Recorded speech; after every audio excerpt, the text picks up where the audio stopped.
ஆண்டவரும் இரட்சகருமாகிய இயேசு கிறிஸ்துவின் நாமத்தினாலே உங்கள் யாவரையும் வாழ்த்துகிறேன். இந்த சிறு காணொளியின் மூலியமாக நாம் யாரை குறித்து சிந்திக்க போகிறோம் அப்படின்னா, நம்மில் அநேக பேருக்கு இந்த கேள்வி இருக்கும். யார் இந்த சவுல்? அப்போஸ்தல நடபடிகளின் புத்தகத்துல இந்த கதாபாத்திரத்தை வாசிக்காத ஆட்களே கிடையாது. யார் இந்த சவுல்?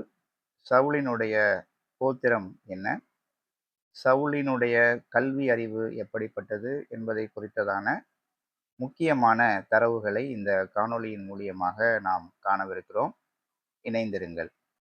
உங்கள் வேதாகம புத்தகத்தினை எடுத்து அதில் அப்போஸ்தலர் நடபடிகளின் புத்தகம் 22ஆம் அதிகாரத்திற்கு நேராக உங்களுடைய கவனத்தை திருப்பிக் கொள்ளுங்கள். அதில் 3ஆம் வசனம் இப்படி சொல்லுகிறது. சவுலை குறித்ததான 2 முக்கிய தகவல்களை இந்த வசனத்திலிருந்து நாம் தெரிந்து கொள்ளலாம். நான் யூதன், சிசிலியா நாட்டிலுள்ள தர்சு பட்டணத்திலே பிறந்து, இந்த நகரத்திலே கமாலியேலின் பாதத்தருகே வளர்ந்து, முன்னோர்களுடைய வேத பிரமாணத்தின்படியே திட்டமாய் போதிக்கப்பட்டு, இன்றைய தினம் நீங்கள் எல்லாரும் தேவனை குறித்து வைராக்கியமுள்ளவர்களாயிருக்கிறது போல, நானும் வைராக்கியமுள்ளவனாயிருந்தேன். அப்ப இந்த Saul he belongs to Jew, யூதன். 2வது, அவன் தர்ஷு பட்டணத்திலே பிறந்தவன். அடுத்ததாக கமாலியேலின் பாதத்தருகே வளர்ந்தவன் அப்படிங்கிற தகவல்களையும், தொடர்ந்து அதே அதிகாரம் 27ஆம் வசனத்தை நம்ம வாசித்தோமேயானால், அங்க ஒரு தகவல் என்ன அப்படின்னா, இந்த சவுல் பார்த்தீங்க அப்படின்னா he is a ரோமன், ரோமாபுரியை சார்ந்தவன்.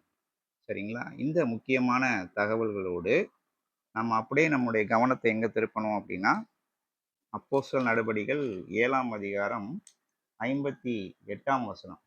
அங்க என்ன சொல்லப்பட்டிருக்கு அப்படின்னா, ஸ்தேவானினுடைய மரணத்தை குறித்து சொல்லப்பட்டிருக்கிறது.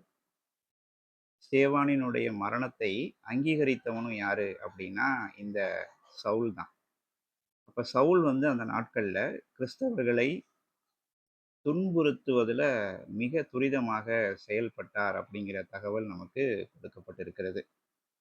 இந்த 3 தகவல்களையும் முதலாவது நாம தெரிந்து கொள்ள வேண்டும். அடுத்ததாக இந்த சவுல் எந்த கோத்திரத்தை சார்ந்தவன் அப்படிங்கிற கேள்வி நம்மிடத்தில் இருக்குமேயானால், 2 வசனங்களை உங்களுக்கு ஆதாரமாக நான் காட்டிக் கொடுக்க விரும்புகிறேன். ஒன்று பிலிப்பியர் 3ஆம் அதிகாரம் 5ஆம் வசனம். அடுத்ததாக ரோமர் 11:1. இந்த 2 வசனங்களும் மறுபடியுமாக உங்களுடைய ஞாபகத்திற்கு கொண்டு வருகிறேன். பிலிப்பியர் 3ஆம் அதிகாரம் 5ஆம் வசனம் மற்றும் ரோமர் 11ஆம் அதிகாரம் 1ஆம் வசனம். இந்த 2 வசனத்தின் அடிப்படையிலிருந்து சவுல் பென்யமீன் கோத்திரத்தை சார்ந்தவன் என்பதை நம்மால் தெளிவாக புரிந்து கொள்ள முடியும். இப்போ சின்ன ஒரு ரீகேப். இதுவரை நாம சவுல குறித்து என்னென்ன தெரிஞ்சிருக்கோம் அப்படின்னா, சவுல் ஒரு யூதன் என்றும், சிசிலியா நாட்டிலுள்ள தர்சு பட்டணத்துல பிறந்தவன் என்றும், கமாலியேலின் பாதத்தின் அருகே வளர்ந்தவன் என்றும், ஒரு ரோமன் என்றும், அவனுடைய கோத்திரம் பென்யமீன் என்றும் நாம் தெரிந்திருக்கிறோம். தொடர்ந்து நான் ஒரு தகவலை உங்களிடத்தில் சொன்னேன் அல்லவா? யார் அந்த கமாலியேல்? இந்த கமாலியேலை குறித்து நாம் தெரிந்து கொள்ள வேண்டுமேயானால், நாம நம்மளுடைய கவனத்தை அப்போஸ்தலர் நடபடிகளின் புத்தகம் 5ஆம் அதிகாரம் வசனங்கள் 35 தொடங்கி 39 வரைக்கும் நம்ம வாசிக்கலாம். அதுல ஒரு வசனத்தை மாத்திரம் நான் உங்களுக்கு ஞாபகப்படுத்த விரும்புகிறேன். அப்போஸ்தலர் 5ஆம் அதிகாரம் 34ஆம் வசனம். அப்பொழுது சகல ஜனங்களாலும் கனம் பெற்ற நியாயசாஸ்திரியாகிய கமாலியேல் என்னும் பெயர் கொண்ட ஒரு பரிசேயன் ஆலோசனை சங்கத்தில் எழுந்திருந்து அப்போஸ்தலரை சற்று நேரம் வெளியே கொண்டு போக சொல்லி அப்படின்னு இருக்கு. அப்ப யார் இந்த கமாலியேல் அப்படின்னா, ஜனங்களால் கனம் பெற்றவன். ஒரு நியாயாஸ்திரி. அடுத்தது பார்த்தீங்க அப்படின்னா, கமாலியேல் ஒரு பரிசேயன் and he is also a member of Sanhedrin. அதாவது சனகரிப் சங்கத்தில ஒரு உறுப்பினராக இருந்த ஒரு நபர். சரி, ஏன் இந்த கமாலியேல் ஜனங்களால் அ அதிகம் மதிக்கப்பட்டவராய் காணப்பட வேண்டும் அப்படின்னா, நாம ஏற்கனவே அப்போஸ்தலர் 22:3 வாசிச்சாச்சு. இப்ப அப்போஸ்தலர் 5:34 நம்ம வாசிச்சோம் இல்லையா? சகல ஜனங்களாலும் கனம் பெற்ற நியாயாஸ்திரியாகிய கமாலியேல். அப்ப அப்போஸ்தலர் 22:3ல குறிப்பிடப்பட்டிருக்கிற அந்த கமாலியேலும், அப்போஸ்தலர் 5:34ல கொடுக்கப்பட்டிருக்கிற இந்த கமாலியேலும் ஒரே நபர் தான். ஏன்னா இந்த கமாலியேல் ஏன் இந்த ஜனங்களால மதிக்கப்பட வேண்டும் அப்படின்னா, ஆங்கிலத்தில "he was honoured by the people" அப்படின்னு இருக்கும். காரணம் என்ன என்று சொல்லி பார்க்கிற பொழுது, நம்ம அப்போஸ்தலர் 22ல படிச்சோம் இல்லையா?